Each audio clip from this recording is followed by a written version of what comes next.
প্রায় ১২০০রও বেশি সিঁড়ি উঠে আমরা গেলাম লায়ন রকের উপরে সূর্যোদয় দেখতে। লোককাহিনী অনুযায়ী সিগিরিয়ার এই শিলা আদতে রাবণের প্রাচীন প্রাসাদের অংশ।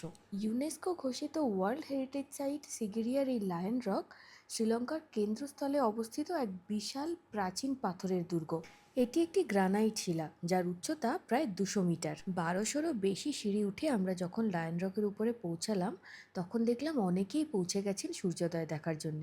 লায়ন রক দেখতে আসার জন্য এই সময়টা একদম পারফেক্ট, কারণ ৯:৩০-১০টা নাগাদ এত গরম পড়ছে, সেই সময় এত সিঁড়ি উঠে এই পাথরের উপরে ওঠা বেশ কষ্টের। আমরা ৯টার মধ্যেই লায়ন রক দেখে নিচে নেমেও গিয়েছিলাম। এই লায়ন রকের ইতিহাসটা কিন্তু বেশ অন্যরকম। পঞ্চম শতকে রাজা কাশ্যপ এই শিলার উপর তৈরি করেন এক রাজপ্রাসাদ।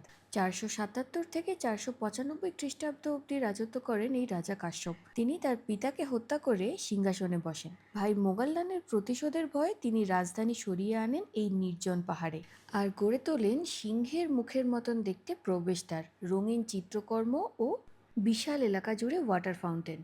পাহাড়ের এই প্রবেশদ্বার যে দৈত্যাকৃতির সিংহমুখ ছিল, সেটার থেকেই নামটা এসেছে লায়ন রক। সিংহের বিশাল দুটো পায়ের অংশ এখনও রয়েছে।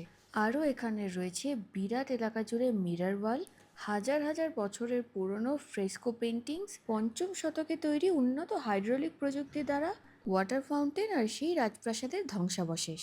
অপূর্ব সুন্দর এই লায়ন রক দেখে আসার পর আমরা যখন ব্রেকফাস্ট করতে গেলাম আমাদের রিসর্টেরই রেস্টুরেন্টে, দেখলাম যে একটা ময়ূর সেখানে বসে তার ব্রেকফাস্ট সারছে। ময়ূরের সাথে ব্রেকফাস্ট সেরে আমরাও বেরোবো শ্রীলঙ্কান কিছু ট্রেডিশনাল ডিশ কীভাবে বানায় সেটা দেখতে।